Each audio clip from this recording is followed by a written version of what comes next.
اب آج کے اس محفل میں جو عنوان ہے وہ ہے انتخاب لاجواب۔ آپ اس کو ایک مثال سے سمجھیے، اگر کوئی بڑا امیر آدمی ہے اور اس نے بیٹی کی شادی کرنی ہے تو وہ بیٹی کے لیے شوہر جو چنے گا وہ سب سے بہترین، جو خاندان چنے گا وہ سب سے بہترین، پھر جو گھر بنائے گا وہ سب سے بہترین، پھر بیٹی کے لیے اگر فرنیچر بنائے گا تو سب سے بہترین، جیولری بنائے گا تو سب سے بہترین، کپڑے بنائے گا تو وہ سب سے بہترین، ایک ایک چیز جو بیٹی کے لیے ہوگی وہ سب سے بہتر ہوگی، چونکہ اس کو بیٹی کے ساتھ محبت ہے۔ اللہ کے حبیب صلی اللہ علیہ وسلم کو اللہ نے دنیا میں بھیجا تو اللہ نے ان کی ہر چیز کو بہترین بنایا۔ چنانچہ ایک آدمی دنیا میں پیدا ہوتا ہے، کسی کے لیے دادا نے دعا مانگی، کسی کے لیے دادی نے دعا مانگی، کسی کے لیے نانا نے، کسی کے لیے نانی نے، تو مختلف لوگوں کی دعائیں قبول ہوتی ہیں اور بچہ دنیا میں پیدا ہوتا ہے۔ اللہ کے حبیب صلی اللہ علیہ وسلم کے لیے کس نے دعا مانگی؟ سیدنا ابراہیم علیہ السلام نے۔ حدیث مبارکہ میں آتا ہے کہ جب ابراہیم علیہ السلام نے بیت اللہ بنایا تو اللہ نے فرمایا میرے خلیل آپ نے مزدوری کی ہے، اب آپ مجھ سے مانگیں جو مانگتے ہیں۔ تو ابراہیم علیہ السلام نے جواب دیا، یا اللہ میں آپ سے دنیا کا مال و منال نہیں مانگتا، میں آپ سے دنیا کا فضل و کمال نہیں مانگتا، تو میرے ابراہیم کیا مانگتے ہو؟ اے اللہ میں آپ سے آمنہ کا لال مانگتا ہوں۔ ربنا وابعث فیہم رسولا، اے اللہ ان میں اپنے رسول کو بھیج دیجئے۔ میں نے آپ کا گھر بنا دیا، عبادت سکھانے والے کو بھیج دیجئے۔ میں نے مدرسہ بنا دیا، علم پڑھانے والے کو بھیج دیجئے۔ تو نبی علیہ السلام نے فرمایا کہ میں ابراہیم علیہ السلام کی دعا کی قبولیت بن کے دنیا میں آیا ہوں۔ ابراہیم علیہ السلام نے دو دعائیں مانگی، ایک دعا مانگی تو اللہ نے ان کو اسماعیل عطا کیا، اور دوسری دعا مانگی تو 41 فرشتوں کے بعد اللہ نے اپنے حبیب صلی اللہ علیہ وسلم کو عطا فرما دیا۔ دونوں دعائیں تھیں، پہلا زمزم والا تھا اور دوسرا کوثر والا تھا، پہلا محب تھا اور دوسرا محبوب تھا۔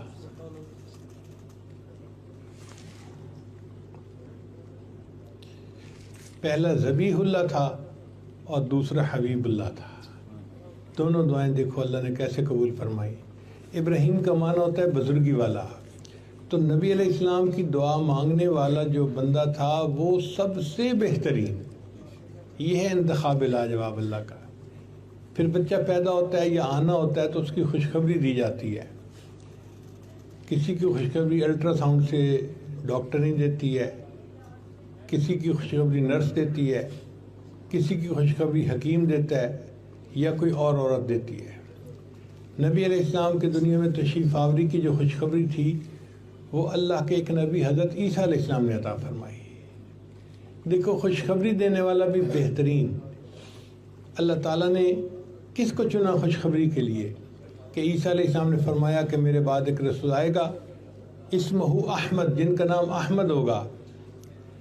تو ایک نبی نے ڈھنڈورا پیٹا، خوشخبری سنائی کہ اللہ کے نبی اسلام دنیا میں آنے والے ہیں۔ پھر آپ صلی اللہ علیہ وسلم جب دنیا میں تشریف لائے تو آپ صلی اللہ علیہ وسلم کے جسم اطہر کو اللہ نے جنت کی مٹی سے بنایا۔ وہ دنیا کی مٹی نہیں تھی، جنت کی مٹی تھی، اس لیے نبی علیہ السلام کے جسم اطہر سے خوشبو آتی تھی۔ آپ صلی اللہ علیہ وسلم جہاں سے گزر جاتے تھے اس جگہ سے خوشبو آیا کرتی تھی۔ صحابہ کرام کہتے ہیں کہ جب ہم کبھی مس کرتے حضور صلی اللہ علیہ وسلم کو کہ کہاں ہیں، ڈھونڈنا رہتا ہے، تو ہم خوشبو ڈھونڈتے ڈھونڈتے بالآخر نبی علیہ السلام تک پہنچ جاتے تھے۔ وہ جنت کی مٹی جو تھی وہ ہر جگہ خوشبو مچاتی تھی، اور اللہ کی شان دیکھیے کہ بالآخر جنت کی مٹی مدفون بھی جنت کے ٹکڑے میں ہی ہوئی۔ نبی السلام نے فرمایا ما بین بیتی و منبری روضۃ من ریاض الجنہ، میرے گھر اور منبر کے درمیان جو ٹکڑا ہے وہ جنت کے ٹکڑوں میں سے ایک ٹکڑا ہے۔ کہتے ہیں نا کہ پہنچی وہیں پہ خاک جہاں کا خمیر تھا، تو جنت کی مٹی تھی، اللہ نے بالآخر اس کو جنت کے اندر ہی ملا دیا۔ تو دیکھو جسم اطہر سب سے بہترین۔ پھر نبی علیہ السلام دنیا میں تشریف لائے تو آپ کے لیے اللہ نے عربی زبان کو پسند کیا۔ دنیا میں کئی زبانیں تھیں، عبرانی بھی تھی، سریانی بھی تھی، اجمی زبانیں بہت ساری تھیں، مگر اللہ نے عربی زبان کو پسند کیا۔ اور عرب لوگ اپنی زبان پہ اتنا ناز کرتے تھے کہ دوسروں کو عجم گنگا کہتے تھے کہ باقی تو گنگے ہیں، ان کو تو معافی ضمیر بیان کرنے کا سلیقہ ہی نہیں آتا۔ عربی میں جو فصاحت و بلاغت ہے اس کو تو پوری دنیا مانتی ہے۔ سمجھ میں صاف آ جائے فصاحت اس کو کہتے ہیں، اثر ہو سننے والے پر بلاغت اس کو کہتے ہیں۔ تو دیکھو جو اللہ نے اپنے محبوب کی زبان پسند فرمائی وہ بھی زبانوں میں سب سے بہترین زبان۔ پھر اللہ تعالیٰ نے اپنے نبی صلی اللہ علیہ وسلم کو جو حسن عطا فرمایا وہ بھی لاجواب۔ حدیث پاک میں آتا ہے کہ حسان بن ثابت نے کہا وَأَحْسَنَ مِنْكَ لَمْ تَرَ قَطُّ عَيْنِي وَأَجْمَلَ مِنْكَ لَمْ تَلِدِ النِّسَاءُ خُلِقْتَ مُبَرَّأً مِنْ كُلِّ عَيْبٍ كَأَنَّكَ قَدْ خُلِقْتَ كَمَا تَشَاءُ۔ اے محبوب، آپ سے زیادہ خوبصورت کبھی کسی آنکھ نے دیکھا نہیں، اور آپ سے زیادہ جمال والا کبھی کسی عورت نے بچہ جنا نہیں۔ آپ تو اس طرح عیبوں سے پاک ہو کر دنیا میں آئے ہیں جیسے اپنی من پسند کا حسن لے کر دنیا میں آئے ہوں۔ تو اللہ نے اپنے جسم کو ایسا حسن و جمال عطا فرمایا تھا، جہاں آپ تشریف لاتے تھے وہاں روشنی آ جاتی تھی۔ سیدہ صدیقہ عنہا فرماتی ہیں کہ میں کمرے میں بیٹھی سی رہی تھی کپڑے اور میری سوئی نیچے گر گئی۔ اب میں پریشان کہ سوئی کو ڈھونڈوں کیسے، چونکہ تھوڑا اندھیرا تھا۔ اتنے میں میرے آقا صلی اللہ علیہ وسلم کمرے میں تشریف لائے، اتنی روشنی ہو گئی کہ میں نے سوئی اٹھا لی تو نبی السلام مسکرانے لگے۔ اللہ نے ان کو ایسا نور عطا فرمایا تھا جو ظلمتوں کو روشن کر دیا کرتا تھا۔ پھر دیکھیں جگہ کا انتخاب کیسے، کہ دنیا میں کسی جگہ بھی اللہ کے جسم پیدا ہو سکتے تھے۔ ان کو بیت المقدس میں پیدا کیا جا سکتا تھا، بلاد شام میں پیدا کیا جا سکتا تھا۔ اللہ نے ان کو مکہ مکرمہ میں پیدا کیا۔ مکہ مکرمہ وسط دنیا ہے، اول عالم، مرکز عالم، وسط عالم ہے۔ مرکز میں اس لیے پیدا کیا کہ مرکز سے لہریں اٹھتی ہیں تو پوری جو ہے تالاب میں پھیل جاتی ہیں۔ مرکز سے یہ دین کی لہریں اٹھیں گی اور پوری دنیا کو سیراب کریں گی۔ تو دیکھیں جگہ کا انتخاب بھی بہترین اور نبی السلام کی زبان کا انتخاب بھی بہترین۔ پھر آگے دیکھیے کہ قبیلے کا انتخاب۔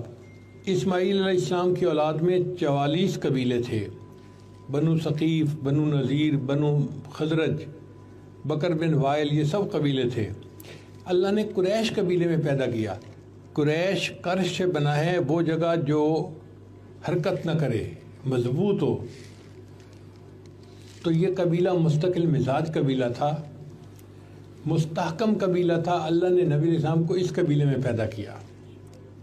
پھر قبیلے کی شاخ بنو ہاشم تھی۔ بنو ہاشم مہمان نوازی میں بڑے مشہور تھے، تو ایسی شاخ میں پیدا کیا کہ قبیلہ جو ہے اپنی مہمان نوازی کی وجہ سے دنیا میں مشہور تھا۔ تو قبیلہ بھی بہترین، قبیلے کی شاخ بھی بہترین۔ پھر نبی علیہ السلام کے دادا عبد المطلب تھے، اللہ نے ان کو پسند کیا۔ اس کی کیا وجہ کہ عبد المطلب جو تھے وہ بیت اللہ کے والی تھے، یعنی متولی تھے بیت اللہ کے۔ تو نبی علیہ السلام کو یہ بھی اعزاز ملا کہ ان کے دادا بیت اللہ کے کنجی بردار تھے۔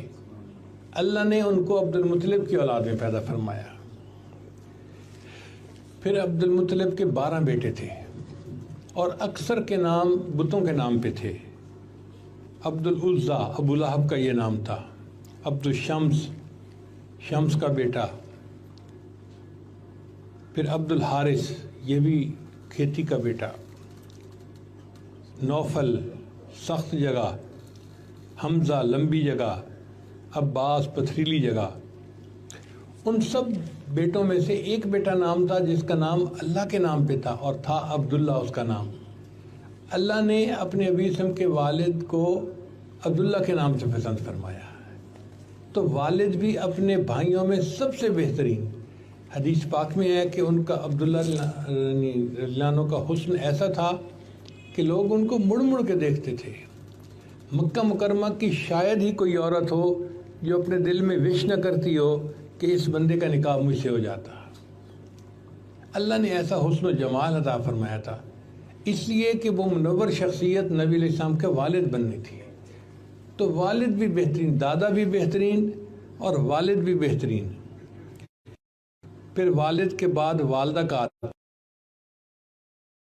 قبیلہ ہے، اس کا معنی شاخ والا، بنو نذیر کانٹوں والا. نبی السلام کی والدہ کا قبیلہ تھا بنو زہرہ، تر و تازگی والا. قبیلے کا نام دیکھو کتنا پیارا ہے. اور پھر والدہ کا نام آمنہ، امن والی، امانت کو پسند یعنی رکھنے والی. تو نبی علیہ السلام اللہ کی امانت تھے، اور ان کو جس خاتون نے دنیا میں اپنے پیٹ میں پالنا تھا، یہ والدہ کا نام کتنا خوبصورت تھا.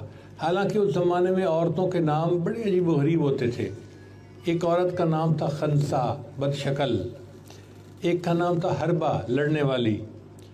ایک کا نام تھا آمنہ، امانت کا خیال رکھنے والی.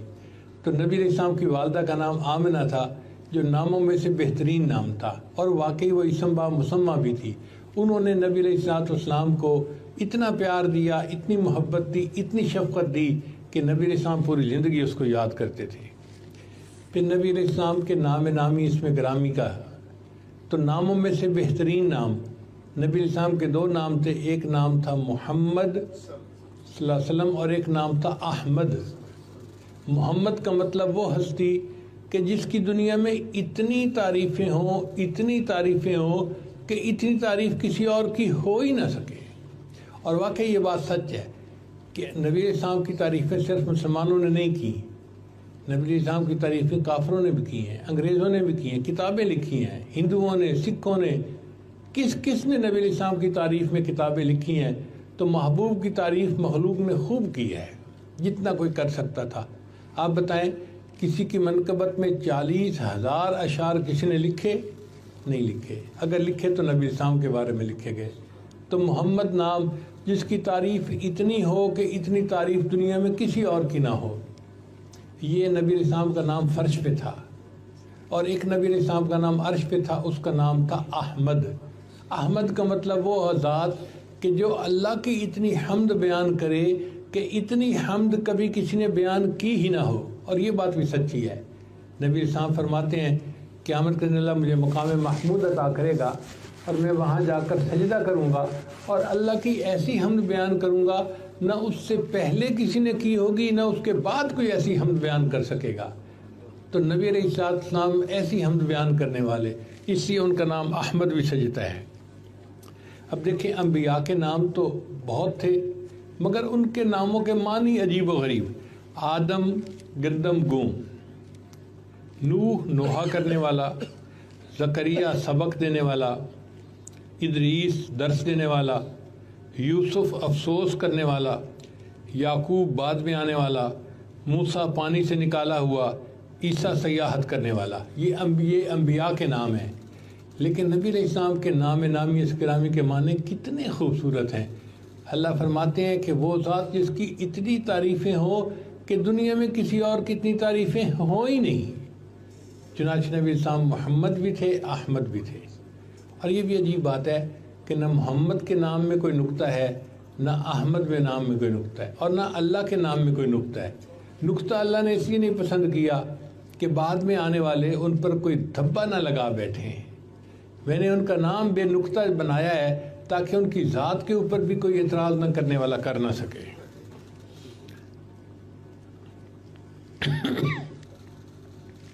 چنانچہ محمد اور محبت، یہ دونوں الفاظ لینا تو 2 دفعہ ہونٹ ملتے ہیں، محبت اور محمد. تو نبی علیہ السلام آئے تھے دنیا کو محبت سکھانے کے لیے. اللہ کی محبت سکھانا، اپنے قریبی رشتہ داروں کی محبت سکھانا. تو نبی علیہ السلام کے نام نامی کے اندر کیا تاثیر ہے. پھر ایک اور بات دیکھیے کہ جب کوئی بندہ نماز پڑھتا ہے نا تو اس کی ہر رکعت احمد کا نام بنتی ہے. جب وہ کھڑا ہوتا ہے تو الف بنتا ہے، جب رکوع میں جاتا ہے تو ہا بنتا ہے، جب سجدے میں جاتا ہے تو میم بنتا ہے، اور جب اتحیات میں بیٹھتا ہے تو دال کی شکل بنتی ہے. تو اگر سب کو ملائیں تو احمد کا لفظ بنتا ہے. اس لیے اللہ تعالیٰ بندے کے نماز پڑھنے پر بہت خوش ہوتے ہیں، اس لیے کہ وہ دیکھنے میں تو نماز پڑھ رہا ہوتا ہے، حقیقت میں اس کا جسم اللہ کے محبوب صلی اللہ علیہ وسلم کا نام بنا رہا ہوتا ہے. میں نے تو یوں ہی خاک میں پھیری تھی انگلیاں، دیکھا جو غور سے تو تیری تصویر بن گئی.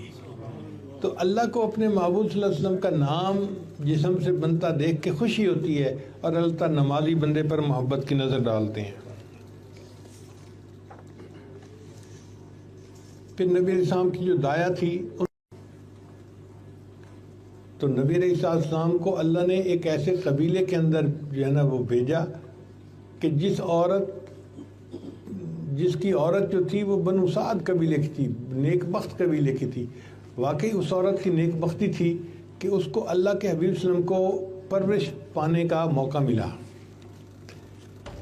پھر دایا کا نام تھا حلیمہ. حلیمہ کہتے ہیں حلم والی، تحمل مزاج. کئی عورتیں ذرا کم حلم والی ہوتی ہیں تو بچے کو چھوٹی چھوٹی بات پہ ڈانٹتی ہیں، کوستی ہیں، مارتی ہیں، چٹکیاں لیتی ہیں.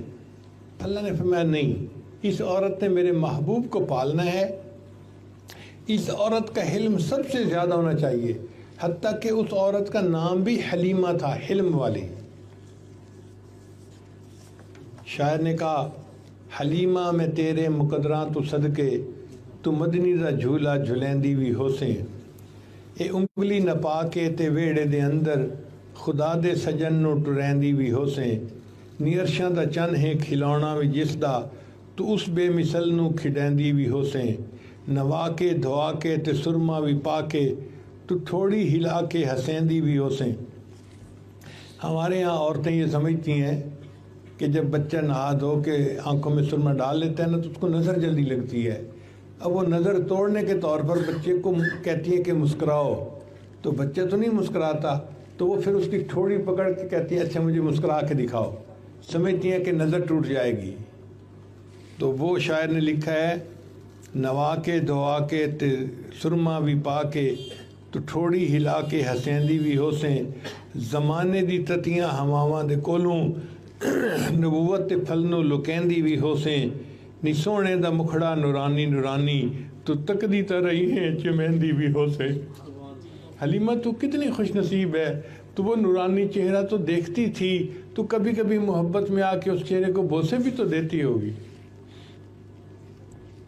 نی سونے دا مکھڑا نورانی نورانی، تو تکدی تا رہی ہیں چمیندی بھی ہوسیں.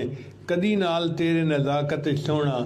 کبھی کبھی ایسا ہوتا ہے کہ چھوٹا بچہ جو ہوتا ہے نا وہ اپنی امی سے روٹھ جاتا ہے، ناز کرتے ہیں نا اپنی والدہ کے ساتھ، تو ماں پھر بچے کو مناتی ہے بیٹا اپنی ماما سے نہیں روٹھا کرتے، بیٹا اپنی ماما سے خفا نہیں ہوتے، تو کیوں مجھ سے خفا ہے. تو شاعر نے اس شعر کو کہا کدی نال تیرے نزاکت سونا، اور رسدہ بھی ہوسی منیندی بھی ہوسے. حلیمہ جب وہ چھوٹا بچہ تجھ سے روٹھتا ہوگا تو کیسے مناتی ہوگی، اور وہ بھی کیا منظر ہوگا. پھر نبی علیہ السلام کی بیویوں کا انتخاب. اللہ نے نبی علیہ السلام کی بیویوں کا انتخاب ایسا کیا کہ جو صفات ان کے اندر تھیں وہی صفات نبی علیہ السلام کے اندر تھیں. یعنی ایک جیسی طبیعت اور ایک جیسی سیرت اور ایک جیسی فطرت تھی. چنانچہ خدیجہ کا معنی ہے خدمت کرنے والی، نبی علیہ السلام امت کی خدمت کرنے والے. سودا کا مطلب ہے آرام دینے والی، تو نبی علیہ السلام امت کو آرام پہنچانے والے. عائشہ کا مطلب ہے عیش دینے والی، نبی علیہ السلام بھی امت کو جنت کی عیش دینے والے. حفصہ کا مطلب ہے قائمۃ اللیل، رات کو اٹھ کر عبادت کرنے والی، اور نبی علیہ السلام بھی اٹھ کر رات کو عبادت کرنے والے تھے. پھر میمونہ بختوں والی، چنانچہ نبی علیہ السلام بھی بخت والے تھے. پھر صفیہ کا مطلب ہے چنی ہوئی، تو اللہ کے حبیب صلی اللہ علیہ وسلم بھی چنے ہوئے تھے. زینب کا مطلب ہے استغفار کرنے والی، اللہ کے حبیب صلی اللہ علیہ وسلم بھی رات کو استغفار کرنے والے تھے. پھر سلمہ کا مطلب ہے سلامتی والی، اللہ کے حبیب صلی اللہ علیہ وسلم بھی سلامتی والے تھے. پھر حبیبہ محبت دینے والی، اللہ کے حبیب بھی محبت دینے والے اور پیار دینے والے تھے. دیکھو جو عورتوں کے اسماء تھے اور ان اسماء کے جو معنی ہیں ہو بہو وہی اسماء صفتیں نبی علیہ السلام کے اندر موجود ہیں. اس کی وجہ یہ تھی کہ انہوں نے زندگی کا ساتھی بننا تھا. اللہ تعالیٰ فرماتے ہیں الطیبات للطیبین، پاک مردوں کے لیے پاکیزہ عورتیں.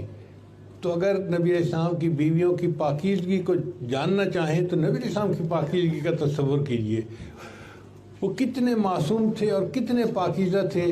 اللہ نے ان کے لیے ایسی ہی بیویاں منتخب فرمائیں، اور اللہ نے قرآن مجید میں فرمایا یا نساء النبی لستن کاحد من النساء، اے نبی السلام کی بیویوں تمہاری جیسی کوئی عورت دنیا میں اور موجود ہی نہیں ہے۔ اللہ قرآن میں گواہیاں دے رہا ہے کہ جیسے میرے محبوب کی بیویاں ہیں اس جیسی عورت تو کوئی دنیا میں اور ہو ہی نہیں سکتی۔ اس کا مطلب یہ کہ نبی السلام کی بیویوں میں سب سے زیادہ بہترین۔ پھر نبی السلام کے بیٹوں کو اللہ نے بیٹے عطا فرمائے جو بچپن میں وفات پا گئے، تو بیٹے جو تھے وہ بھی بہترین۔ چنانچہ قاسم تقسیم کرنے والا، اللہ کے حبیب صلی اللہ علیہ وسلم بھی قاسم تھے، فرمایا انما انا قاسم واللہ یعطی، کہ میں تو تقسیم کرنے والا ہوں، برکتوں اور رحمتوں کو اللہ عطا کرنے والا ہے۔ پھر طیب طاہر پاک، نبی السلام بھی پاک تھے۔ پھر ابراہیم ایک بیٹے کا نام تھا، اس کا نام تھا بزرگی والا، اور نبی السلام بھی بزرگی والے تھے۔ تو دیکھو اللہ نے کیسے پیارے ناموں والے بیٹے نبی السلام کو عطا فرمائے۔ پھر اس کے بعد بیٹیوں کا انتخاب دیکھو اللہ نے کیسے کیا۔ زینب استغفار کرنے والی، رقیہ خامند کی خدمت کرنے والی، ام کلثوم بچوں کی تربیت کرنے والی، اور فاطمہ دوزخ سے آزاد رہنے والی۔ چنانچہ نبی علیہ السلام کے اندر بھی یہ ساری صفات موجود تھیں، اور اللہ نے اپنے محبوب کو کیا بیٹیاں عطا فرمائی کہ آپ کی چھوٹی بیٹی جو تھی وہ خاتون جنت بنی، دنیا میں تمام خواتین کی سردار بنی۔ پھر اللہ تعالیٰ نے ان کی آگے جو اولاد تھی وہ بھی بہترین، نواسے نواسیاں پوتے پوتے ہوتے ہیں، لیکن جو نبی علیہ السلام کے نواسے تھے وہ تو الگ ہی جو ہے نا وہ ہستیاں تھیں۔ نبی علیہ السلام نے فرمایا الحسن والحسین سیدہ شباب اہل الجنہ، حسن اور حسین جنت کے نوجوانوں کے سردار ہیں۔ اللہ نے ایسے نواسے عطا فرمائے، فرمایا کہ الحسین منی وانا من الحسین، میں حسین میں سے ہوں، حسین مجھ سے ہے۔ جو حسین سے محبت کرے گا وہ مجھ سے محبت کرے گا، اور جو مجھ سے محبت کرے گا وہ جنت جائے گا۔ پھر اللہ تعالیٰ نے اپنے محبوب کے لیے کتاب کا انتخاب کیا، قرآن مجید۔ پہلے بھی کتابیں آئیں، تورات، انجیل، زبور، مگر وہ کتابیں اتنی کامل نہیں تھیں، وہ کتابیں تھیں، وہ اللہ کا کلام نہیں تھیں۔ دیکھیں ایک ہوتا ہے میسج جو ریٹن آ جاتا ہے، اس کی اور شان ہوتی ہے، ایک ہوتا ہے وائس میسج، یہ ڈیفرنٹ چیز ہوتی ہے، اس کو اس بندے کے ساتھ زیادہ جو ہے نا وہ تعلق ہوتا ہے۔ تو گویا قرآن مجید جو تھا وہ اللہ تعالیٰ کا وائس میسج تھا اس امت کے لیے، اس لیے قرآن مجید سب سے بہترین کتاب۔ تو جو کتاب اللہ نے چنی وہ بھی بہترین، جو اللہ نے اولاد چنی وہ بھی بہترین، جو بیویاں چنی وہ بھی بہترین، جو نام چنا وہ بھی بہترین، ہر چیز بہترین۔ اس کو کہتے ہیں انتخاب لاجواب۔ چنانچہ اللہ نے اپنے حبیب صلی اللہ علیہ وسلم کے لیے دین اسلام کو پسند کیا۔ اللہ فرماتے ہیں الیوم اکملت لکم دینکم، آج کے دن میں نے تمہارے لیے دین کو مکمل کر دیا، واتممت علیکم نعمتی، اور میں نے اپنی نعمت کو تمہارے اوپر مکمل کر دیا۔ تو کسی اور دین کو اللہ نے نعمت نہیں کہا، دین اسلام کو کہا، چونکہ یہ سب سے بہترین دین تھا۔ تو محبوب صلی اللہ علیہ وسلم کو جو دین ملا وہ ادیان میں سب سے بہترین دین ہے۔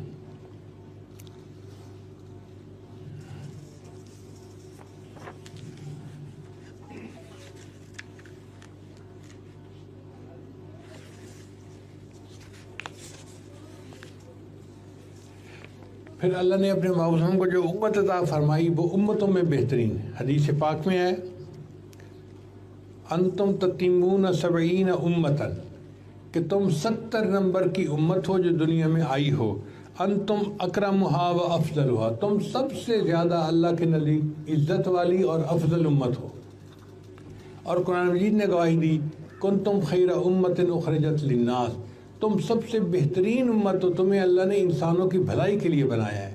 اب آپ اندازہ لگائیے کہ نبی علیہ السلام کو جو امت ملی وہ بھی امتوں میں سے بہترین امت تھی۔